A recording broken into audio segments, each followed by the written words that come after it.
Assalamualaikum warahmatullahi wabarakatuh. Halo teman-teman,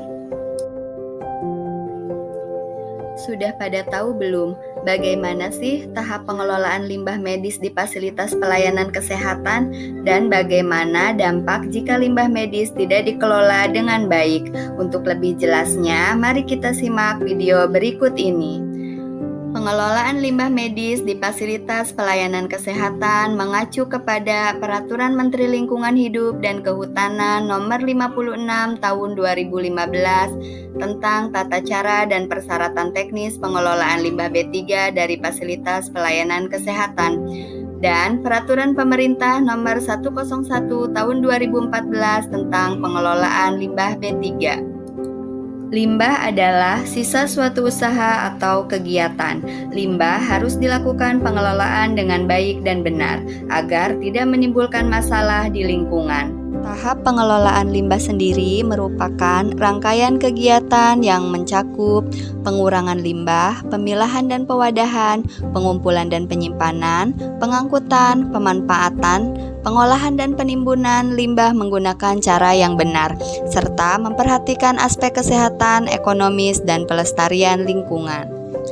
Pengelolaan limbah wajib dilakukan dengan benar, terutama limbah medis infeksius. Hal ini karena limbah infeksius termasuk ke dalam kategori limbah berbahaya dan beracun. Sesuai Permen LHK nomor 56 tahun 2015, tata cara pengelolaan limbah infeksius, yaitu limbah infeksius dimasukkan ke dalam wadah atau tempat sampah yang dilapisi plastik berwarna kuning. Kemudian, plastik kuning diikat rapi sebelum dilakukan pengangkutan ke tempat penyimpanan sementara oleh petugas kebersihan. Kemudian, dilakukan pengangkutan oleh pihak kedua yang sudah bekerja sama untuk selanjutnya diserahkan kepada pihak ketiga. Puskesmas Pandeglang merupakan salah satu fasilitas pelayanan kesehatan penghasil limbah medis. Untuk menghindari pencemaran lingkungan, Puskesmas Pandeglang berupaya melakukan pengelolaan limbah medis dengan baik sesuai peraturan yang berlaku.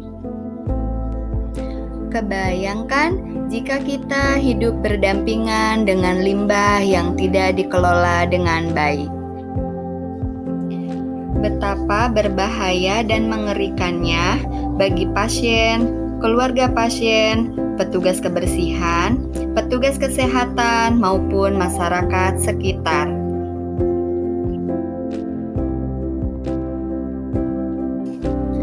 Tahap pengelolaan limbah di Puskesmas Pandeglang yaitu meliputi tahap pengurangan, hindari penggunaan material B3, kemudian pisahkan limbah sesuai dengan kategorinya, dan lakukan sterilisasi pada alat yang bisa digunakan kembali. Tahapan yang kedua yaitu pemilahan dan pewadahan. Setiap ruangan penghasil limbah menyiapkan tempat sampah sesuai peruntukannya. Limbah benda tajam seperti jarum suntik dan ampul masuk ke dalam safety box. Dan limbah padat infeksius diantaranya handscoon, masker, kateter urin, kasa, perban, pembalut kewanitaan, selang infus, dan sampah yang terkontaminasi cairan tubuh pasien dimasukkan ke dalam tempat sampah yang dilapisi plastik berwarna kuning berlabel infeksius. Wadah limbah harus dalam kondisi tertutup, anti bocor, mudah dibersihkan, dilapisi plastik sesuai dengan jenis limbahnya, dan harus segera diganti apabila 2/3 hampir terisi penuh.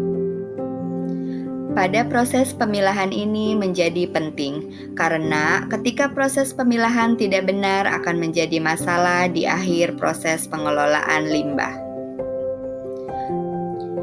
Tahapan yang ketiga yaitu pengumpulan dan penyimpanan. Petugas kebersihan dilengkapi dengan APD, melakukan pengumpulan limbah di ruang penghasil limbah. Kegiatan pengumpulan dilakukan dengan terlebih dahulu mengikat plastik.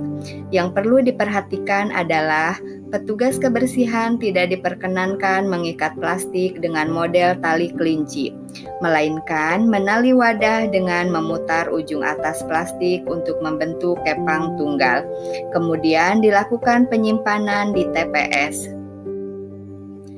Tahapan selanjutnya yaitu pengangkutan. Puskesmas Pandeglang bekerja sama dengan perusahaan berizin, yaitu pihak kedua sebagai pengangkut limbah untuk selanjutnya diserahkan kepada pihak ketiga sebagai pengolah atau pemusnah limbah. Mari kita kelola limbah dengan aman dan benar sesuai dengan prosedur. Tanggung jawab ini milik kita bersama demi mewujudkan visi Puskesmas Pandeglang, yaitu Puskesmas Pandeglang sebagai pusat pelayanan kesehatan yang berkualitas tinggi. Dan misi Puskesmas Pandeglang menciptakan lingkungan kerja yang aman, nyaman, dan pola kerja yang efektif dan efisien. Demikian dan terima kasih. Semoga bermanfaat. Wassalamualaikum warahmatullahi wabarakatuh.